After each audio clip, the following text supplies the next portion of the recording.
Hi there everybody, my name is Chad Barker. I'm going to show you today a little bit more about our base finished in panels. Today we're going to be talking about the slab finished in panel. Let's go on the website here and we're just going to start off from scratch just so you know exactly where this stuff's coming from. Let's go to base cabinets, that's this category right here. Okay. We're also going to go over here and we're going to click on in panels. This is this cabinet right here. Alright, so we got two different types of in panels. In this video we're only going to be talking about the slab finished in panel. Okay, pretty simple. What you're going to do is click on the picture or click add to cart, whatever you want to do. It doesn't really matter. Alright, so starting off with, slab in panel is always going to be a piece of plywood, obviously real wood veneer on it. It's all American made plywood and real wood veneer. It's always going to be 3/4 of an inch thick, and that's what you're going to see with the width. Now, as far as the width is concerned, we're going to start off with basically getting really deep and technical and all this stuff. So the width of the finished in panel is always going to be looked at from front view. So let's just say, let's go into our cabinet vision here. And let's just say we have a couple of base cabinets and they're on a run, just on a wall. You know, real simple. It could be a sink cabinet or whatever you want to have in there. Okay. I'm going to start over again. Let's just kind of go through here, make this thing finished. And I'm going to add a finished in panel, a slab finished in panel, to the side of this cabinet. Alright. 0, there we go. Alright, so cabinet number 34. I've got an 18-inch wide base cabinet right here, real standard. And then I got a 3/4 inch wide finished in panel. So that's the width. It's always going to be the thickness of the finished in panel or the thickness of an applied door or whatever you're doing here.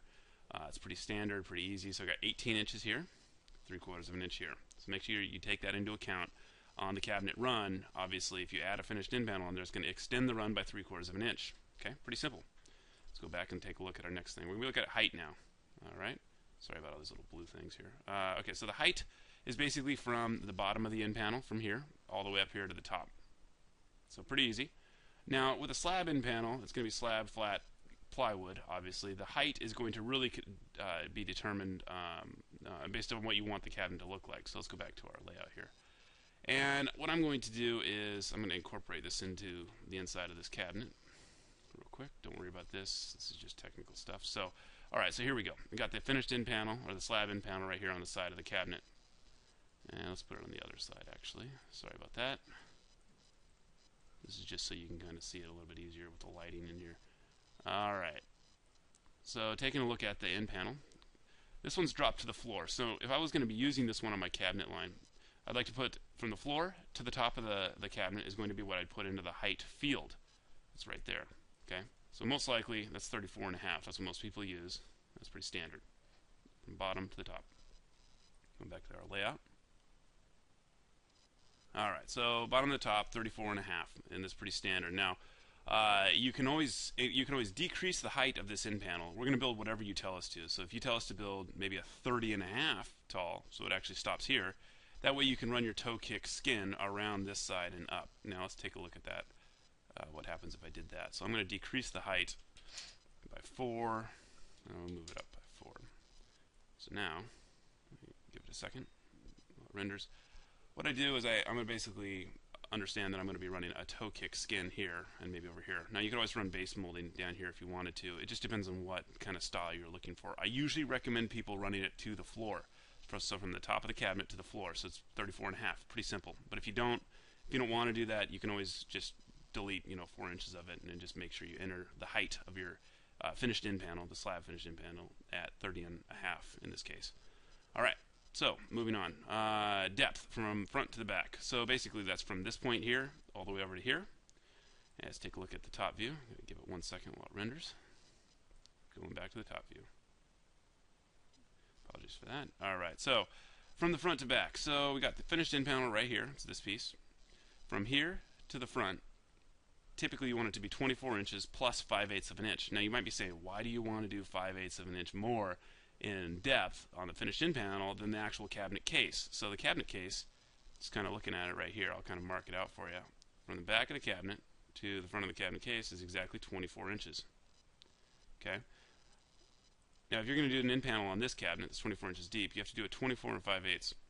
Now the reason for that 24 and 5/8, is so that you can cover the side of the door just a little bit.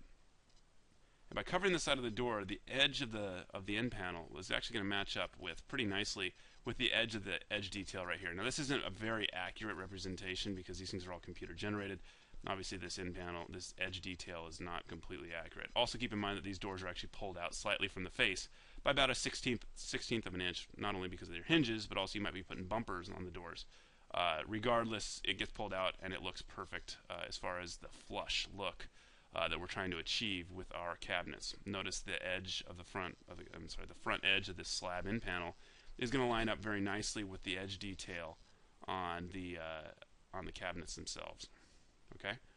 All right. So moving back, so basically on this one, let's just say we're ordering the depth of this cabinet or this in panel. We'd order this one at 24 5/8. So if the depth of your cabinet is 24, order 24 5/8 in panel. It's that simple. All right, moving on. Door and drawer front finished in, wood type. Okay, so we have lots of different wood types here. Most likely you're going to want to have this match whatever's going on in the front of the cabinet you're putting this onto. So for example, if you order alder cabinets, alder drawer fronts and alder doors, make sure you choose alder for your end panel. That's just a good idea. Okay. Advanced options, pre-finishing, that's always an option there. Pre-finishing is going to add 2 coats of clear coat, and 2 coats of sealer and 2 coats of varnish. Definitely recommend doing that. The finish is really nice. We sprayed it in a spray booth. It's furniture grade finish. It's also water resistant, so it takes a long time to dry and harden. But I definitely recommend having us do that unless you're pretty good with a spray gun. The results are extremely professional. So that's pretty much it. We got ourselves a base finished in panel. It's a slab in panel. It's plywood core, banded on all 4 sides. So you got wood edge banding going all around the whole thing. Other than that, if you have any other questions, feel free to give us a call, 503-476-1060, or just send us an email. That's chad@barkercabinets.com. Thanks again. Have a great day.